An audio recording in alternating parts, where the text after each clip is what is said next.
Hey guys, we just recently finished reading every single fiction book by Albert Camus, and so we wanted to just do a quick ranking here. Yeah, we haven't told each other what our rankings are, so you're going to find out what our rankings are at the same time we do. I'm Alex, And I'm Eric. and this is In Other Works.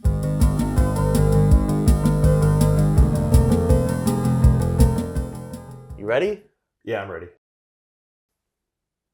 The Fall. The Fall. I went with A Happy Death. You went with A Happy Death. I did not expect you to put The Fall last. I really don't like I mean, I know all of his books are in some extent about philosophy, and I really don't like the philosophy of The Fall.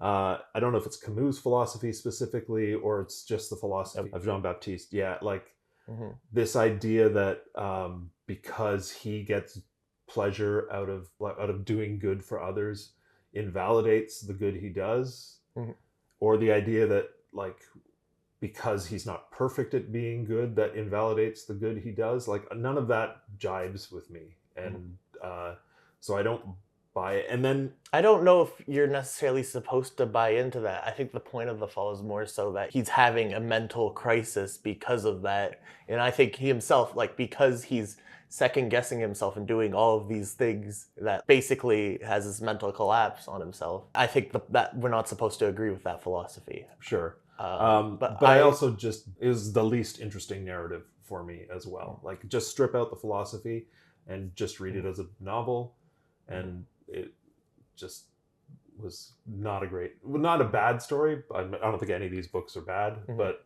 it just wasn't a compelling story for me. You know what? I did like, my favorite thing about it was the narrative structure. I love the structure of the book so much. And I will admit, in a lot of ways, it does carry it. Now that I think about it more, I'm not too surprised, because I remember like you were taking forever to read The Fall. And I'm like, it's such a short book, and I read it in like less than 24 hours. So I was like, I think of all the books, it might have been the one that took you the longest to read. Yeah, probably. And I was reading other stuff at the same time, and I was probably more compelled by the other stuff I was reading, so reading less of The Fall. I went for A Happy Death because, A Happy Death is a book Camus never intended to publish. And I do think it feels like it. Like it's kind of a first attempt at the stranger. Heck, the main character is even named Rousseau. But I don't know. There's definitely a lot of interesting aspects to it.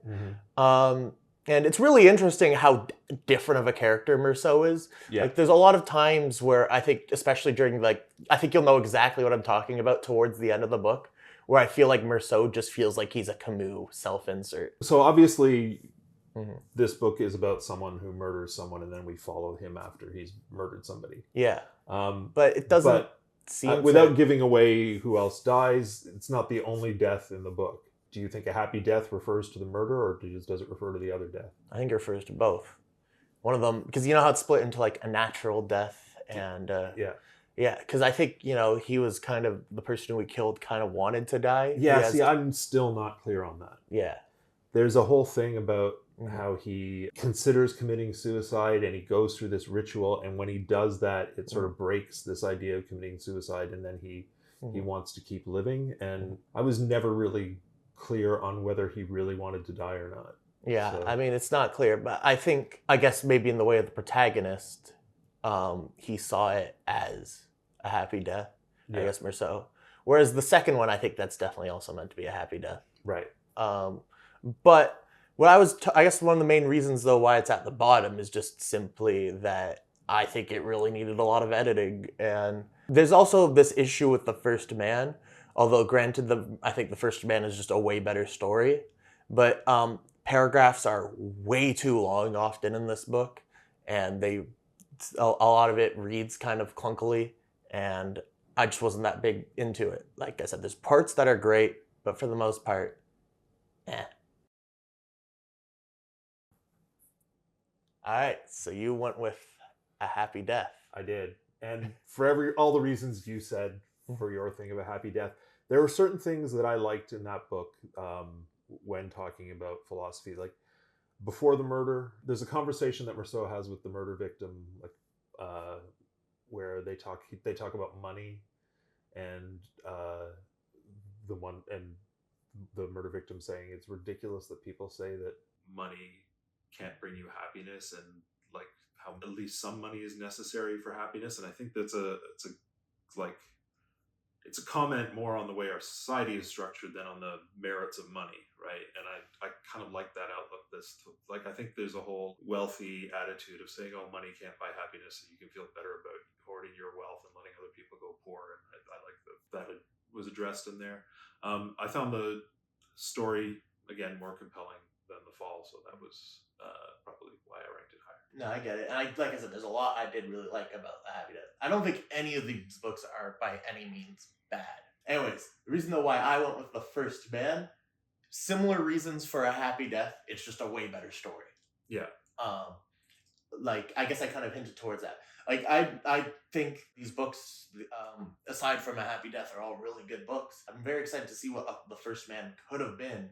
You know, we talk about this a lot in our video, and we're saying that all of the positive stuff I say, they're very much true with this book. I just like his other stuff more. Yeah. And actually, when we did the review of The First Man, we commented on, or you commented on some of the footnotes and how there's a note that says these lines were crossed out. Yeah. And you were saying, well, obviously he wouldn't have wanted that in there, so why include it at all? Yeah. And that's part of my thinking about reading A Happy Death is he never even tried to get it published. He wrote it and decided he didn't want to publish and started over and did The Stranger. So in a sense, he kind of crossed out that whole book. And I think he didn't, I'm pretty sure he didn't ever want it published. But yeah, I will say, I know he didn't want it published. It's probably a violation that we're reading it. But I am glad it exists. I am glad it's out there, even though, as you say, it is crossed out. I don't think it's a particularly great book, but I think it's very interesting to compare and contrast with his other books, and it gives... Especially The Stranger. Yeah, and gives very good insight. But I actually think there's also just as many comparisons between it and The First Man as there is with Stranger. Sure. But yeah, overall, yeah, I really like The First Man. It's just held back by being a first draft. All right. Okay, well, we We're pretty consistent here. I mean, it's little. Yeah. I don't know why, but one of these, I'm not going to spoil which, I thought you would put lower. One of the ones that we haven't gone through yet. All right, well. But big surprise time for you. I like The Fall a lot. I agree with you about the fact that the story itself is not particularly interesting. I do think the structure carries it so hard that it becomes a great book, despite the fact I do not particularly care about the story. I think, despite what you're saying about the philosophy, I disagree with. I think he has such a interesting voice. You know what I mean? I would say that while I was reading The Fall, part of the thing was I got distracted because I kept thinking about, and I think I told you about this, Yes. how cool I think this would be as a structure for a movie. Where the main character is addressing you and then it fades into like the story he's telling, and he might actually, while telling the story, look at the camera to address you every once in a while and then go back into like the scene where he's talking to you, but not that story. Yeah, yeah, no, I know what you mean. Yeah. I will say, I can imagine it. Do you know this movie Lone Star? No. I think I was telling you about it. I did show you that shot. Yeah. Like, that transition yeah. from that film. And I feel like that's kind of what I was imagining when you were describing it to me. Right. Yeah. But yeah, I like The Fall a lot. I agree that, but the reason why it's held back is, again, I don't think the story is as intriguing as any of his other books. It's just really well written, really fun, and that carries it. Yeah. So for me, The First Man, the reason it's so high for me, even though all the stuff about it being a first draft is true, and it's not even a finished novel. We don't know how it was going to end. In fact, based on the notes, I would guess that this is maybe a third of the book. Yeah, not even a third. Yeah. And actually, not probably a third. I imagine it would have been like a 600-page book. Yeah, it would have by far been his biggest book, I'm sure. But I just found the characters in this so compelling and so much more fleshed out than anything else he'd written. They felt more human and more real than pretty much all the other books. Because I know, you were telling me this earlier, you feel like a lot of the characters are more philosophical stand-ins rather than like characters. Not so much that they are more that, but the fact that they are that does take away from their relatability a little bit. Whereas I didn't have that feeling with this. Yeah, no, I know what you mean. And honestly, for that reason, when you were telling me this, when you were saying that in the first man video, I totally believed it was going to be a lot higher in your ranking. But the first draft stuff does inevitably come into it and just bring it down. Yeah. And that's the same thing for me. But I do fully believe that with you, I think if he finished the first man and it was like, it wasn't doing any of those shitty like ideas. I said, he once said that he thought the first man would be the greatest novel, and I think my feeling is that if he finished it, I would have agreed with him. Yeah.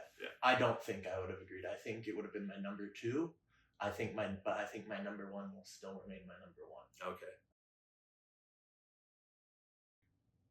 Hey. Yeah. Yeah. So I think this is a really interesting book because I think this has some of Camus' weakest writings at certain points with some of the stories, but also some of his best.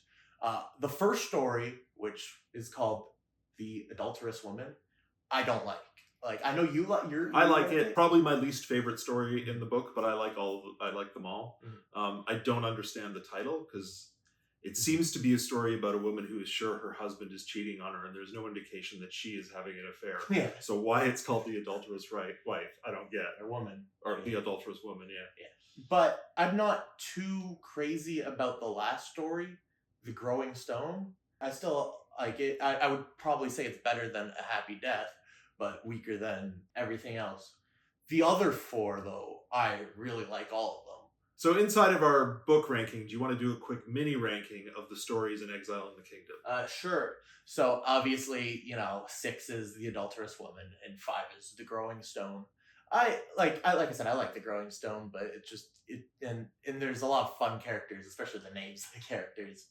But it didn't do much for me. Number 4, I'd say, is The Voiceless. But it's like a huge dramatic increase, and it's really the tightest probably between 4. Number 3, The Guest. Number 2, I'd probably have to go with Jonas, and then number 1 is The Renegade. Right. So I think my list is a little. Bottom 2 are the same. Yep. So The Adulterous Woman and I can't even remember the title already. Then I think. After that, I would go with The Guest, I think. And then I'm up to number 3. Yeah. Number 3 would be... This is where I have the most difficulty, but I think The Renegade, then Jonas, and then the Voiceless. Yeah. Yeah, The Growing Stone, I found like... It was easy. It was a fun read, like an interesting read, and the characters were compelling, but nothing much. Yeah. Like, not that nothing much really happened, but that it didn't feel like a narrative. Yeah. Like, things happen along. It felt like just an account of a segment of someone's life. And I think actually now that you say that is a part of the reason why Happy Death is so low too. It felt like The Stranger, but in a lot of ways, but done in that sort of way, and that does not work for me. Right. But yeah, I agree with you. It's fun, but like I think it's the least memorable of like outside of The Adulterous Woman. I would say, I think on first reading, I think The Renegade has probably come up a ranking or 2. Mm-hmm. Like the more I thought about it, I love The Renegade. I know, and I liked it. I liked it a lot, but I really liked the whole thing about how the character externally has changed so much, but is really exactly the same person from beginning to end. Did you like my suggestion of it being a cycle? I find that doubtful, but, I find that doubtful too. but it's funny. It's pretty funny. Yeah. And I don't know. It's probably just my labor supporting socialist leanings that put The Voiceless so high for me. No, I get it. That whole loss of power of labor, and especially when an industry is dying, I just found that whole story really compelling. I agree. No, I completely agree. And I might actually, even though I said it's 4, I might actually say it's 3. But it's like genuinely, I really like all 4 of these. Yeah. It's just like genuinely, I think if the bottom 2 stories were as good as the top 4, I think this could have been number 1. Yeah, I think you might be right. I think The Guest is the only story that mentions the word exile. Now, I feel like I saw it in like The Growing Stone. Could be, but the narrator specifically says like he feels like an exile whenever he's not. And this story takes place in Algeria. Yeah. And this is a Frenchman, and he says he feels like an exile whenever he leaves Algeria. Mm-hmm. So even though he's culturally French, he feels more at home in Algeria. And this whole story puts him in a situation where he might actually not be able to stay in Algeria anymore. And so there's like the mental exile of just the sense of who he is, but also how imperialism has sort of created that exile. That's really interesting to think about, because also, like, I think pretty short around the time of Camus' death, pretty shortly after, like, Algeria revolted against the French, and well, there were definitely, I mean, there were definitely, I think it was ongoing around the time of his death. Yeah. But I mean, he was writing about it. Yeah. He didn't get to it in The First Man, but he was writing about it in the notes that was going to be part of the story. And to be fair, my knowledge of the situation basically is one movie. Yeah. My knowledge is probably less, but yeah. You should watch The Battle of Algiers, though. It's a really good movie. Okay. But Jonas, though, that's the one I really wanted to talk about. Yeah. Because there's a lot, I think. It's probably, I don't think it's the longest. I think, weirdly enough, The Growing Stone is the longest, even though it's... Yeah, I think but so. Jonas feels like the longest, but that's... I think this might be, for me, Camus' best job of interweaving philosophy and narrative. Yeah. Across all the novels, across everything he's written. I just feel like that character feels like a real character, even though he is this representation of living in an absurdist world. I completely agree with that, and I think he's a really compelling person because of that. Yeah. But I also am very concerned with like the other characters in the story too, like specifically his wife. Yeah.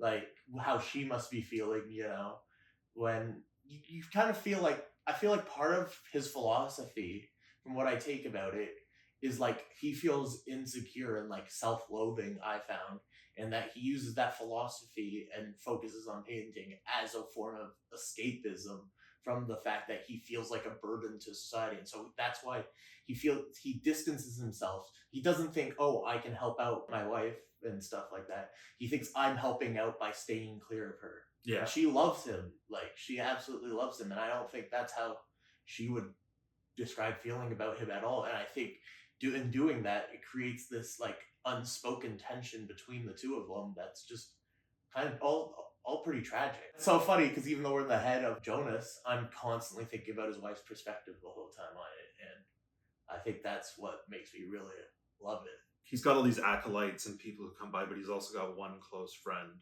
Yeah. And that friend too has that friend's concern and care for him really sort of fleshes him out as a real person as well, in much the same way that having the relationship with the wife does. Yeah, and it's genuinely like, it's funny the way we talk about this now. I'm kind of thinking maybe it is number one. Maybe it is. Maybe it is number one.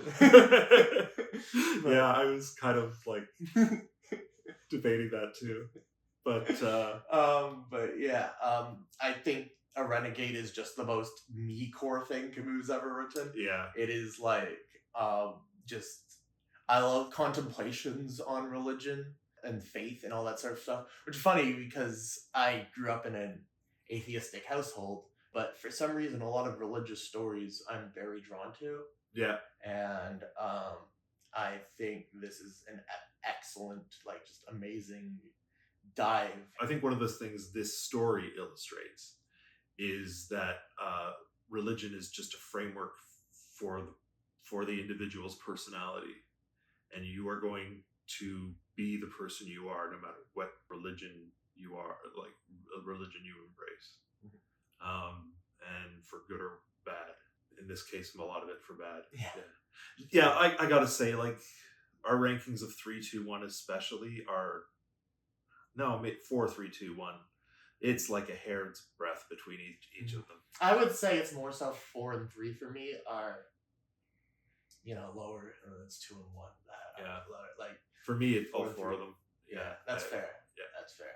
But basically, Exile in the Kingdom is absolutely great. Give it a read. I knew I was gonna throw you off with that one. No, I did not. I did not see that. I did not imagine you would put The Plague at number 1. I know. I could tell by the way we were talking that you thought my opinion of The Plague was much worse than it was. Yeah. But first of all, let's talk about why Stranger at number 2. Why? I mean, iconic book, and for good reason. And now that I'm saying this, I think I might need to talk more about why The Plague is number 1 than why The Stranger is number 2. If you know what I mean. It's not about the faults of The Stranger. It's about what I really like. Well, we can. The Plague. I think we can then. I think we could save a lot of this discussion. This will probably be short, and then number 1 can just be us glazing the books for a while. But I've put The Plague at. I think The Plague is a very good book. It is the one that took me the longest to read of all of them, which I think makes sense because I'm pretty sure it is his biggest book. Yeah. But I think there were a lot of parts that I found difficult to read in the way none of his other books are. I think that's fine, obviously, since it's number 2. But I think the simplicity and the ease at which The Stranger is just like goes through it. It's like it's such a quick, impactful read. Yeah. And whereas The Plague, I think I got like just as much out of The Plague as I did The Stranger, but it's in a much more complicated way, I guess. Yeah. So I think one of the things, I will talk about one of the, I've just thought about one of the difficulties I have with The Stranger is I know, like all of his other books, it is a very philosophical book. Yeah. But I have difficulty reading it that way. To me, it's a study of a psychology. Yeah. And it's like, it's about a person who, like, to me, this could be about an autistic person who's never adapted to the world because, like, never, who was never given any skills to live in a world that isn't made for autistic people, which I don't think is what he's going for at all. But that's a lot of that is how it read for me, I can definitely see that. I think that might. I'm just hoping people don't make it seem like you're saying that autistic people are emotional. Oh no, God, no.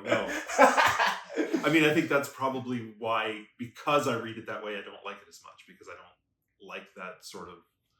I have difficulty with the personality of Merceau, and yeah, I mean, I can't say I've ever met anyone like Merceau. No, and it's a very bleak, absurdist book, and I think that's why that's why The Plague, which is weird to say it about a book, as the whole book is about a city that's been quarantined because of the bubonic plague. No, there's a lot of hope in The Plague. I think it is the most human. It's the one book of his that actually proposes what the solution for living in an absurd world is.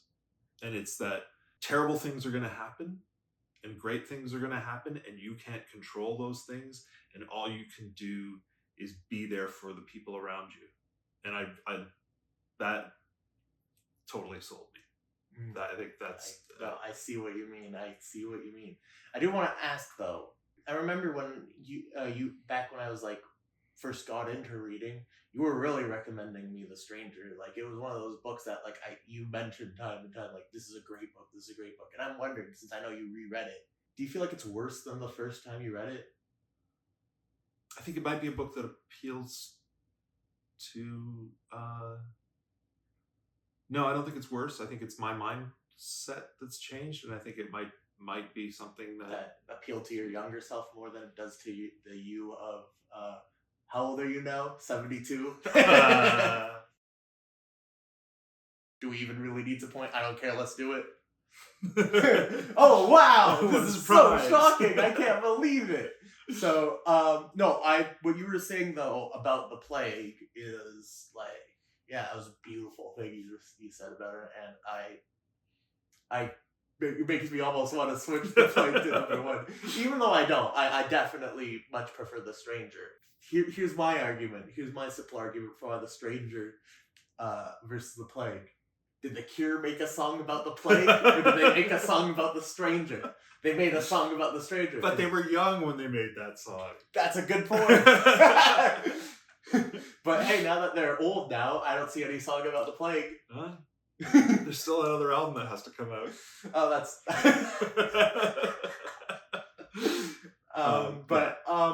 I think The Stranger is just an incredibly interesting character study. One of the most interesting character studies I've read.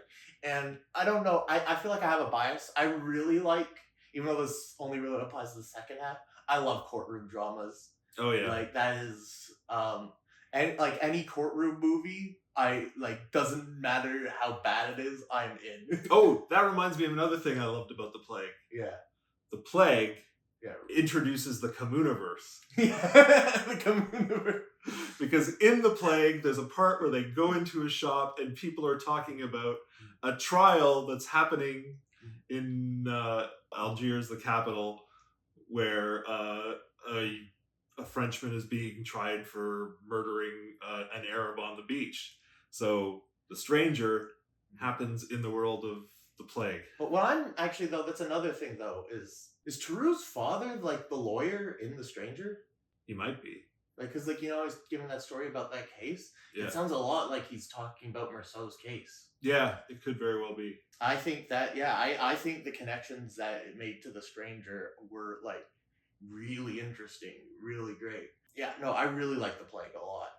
One of my favorite scenes, and I'm sure based off what you're talking about, the humanity of it, I'm sure this is one of your favorite scenes too, is the part where Ryu and Theroux go swimming. Yeah. I also really liked and I've forgotten his name, favorite book, and I can't remember all the characters' names, but... the French names. Yeah, like the journalist. Rambert. Right, Rambert. There's the whole story of him wanting to escape the city, and Ryu doesn't want him to escape, but also doesn't try to stop him. He realizes the danger, but understands his desire for happiness, and then finally, when he can get out, he doesn't, and decides that what he needs to do is stay and help the people. And I love that. Yeah. And it wasn't done in a way that's like, I don't know, like sappy kind of like intentionally tugging at the heartstrings things. It was like a real earned character moment.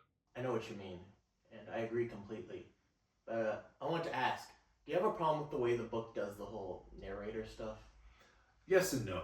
I mean, it's kind of one of those things where it's like, kind of complain about it, but it really doesn't affect my rating.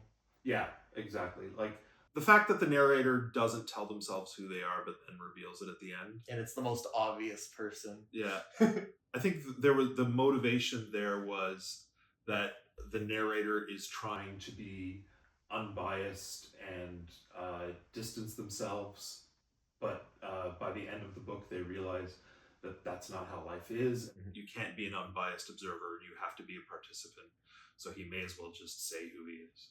Yeah.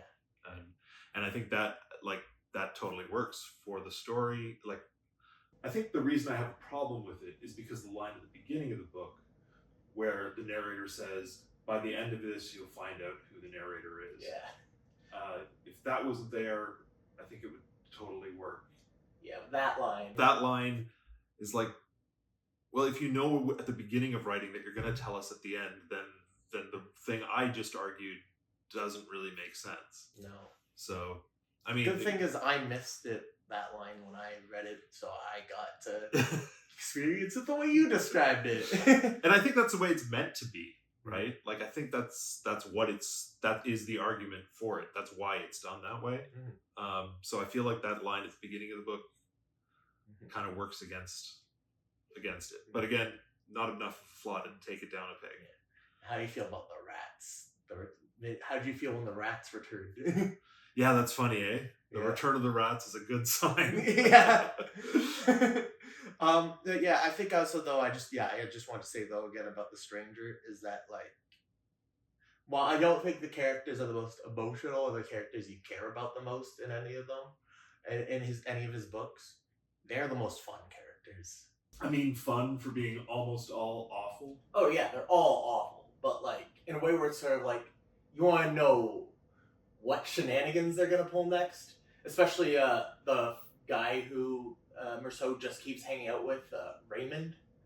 Oh yeah, he's awful. And the more awful he is, the more like Merceau seems to be inclined to befriend him. Yeah, it's so weird that Merceau is like, of all of the people he could choose to have his like just be like his number one, be the absolute homie for, I think he chose the wrong guy. Yeah. Yeah. But yeah, it's so, but like it's honestly, I think you kind of also need to read The Stranger as a bit of a comedy, because like murdering someone because the sun is like hilarious. Yeah, I mean, like obviously not in the moment of reading it. It's kind of like this like scary tense thing, and it if that happened in real life, that'd be horrifying. Yeah. But the idea in like a fictional piece, when you reflect on it, it's pretty funny. Yeah. I guess also comparing A Happy Death to The Stranger, both characters are named Merceau. Other than that, they seem like pretty different people, except the way they treat women is pretty much identical. Oh, that's true. I don't think about that. They enjoy the women they're with, but they don't love them and are brutally honest about the fact that they don't love them. Like I said, I think the Merceau of A Happy Death feels way more like the real Albert Camus. I don't know how that's probably complimentary that is of Albert Camus. No, whereas the Merceau of The Stranger is definitely a character. Yeah. The end of the book where we have Merceau's breakdown, it's incredible. Yeah. Like, Merceau is this like sociopathic, detached person, right? And yet, that ending, it inspires a lot of emotion in me. I can't say Merceau doesn't get what he deserves, but yet at the same time, somehow I feel bad. But that was our ranking. I was very interested by yours. Can't say I expected a lot of what your ranking was, and I think after we finish filming, I want to talk about it a bit more outside of the video. But yeah, thanks for watching, guys. And let us know in the comments if there's another author you'd like us to rank, and we'll see you again soon.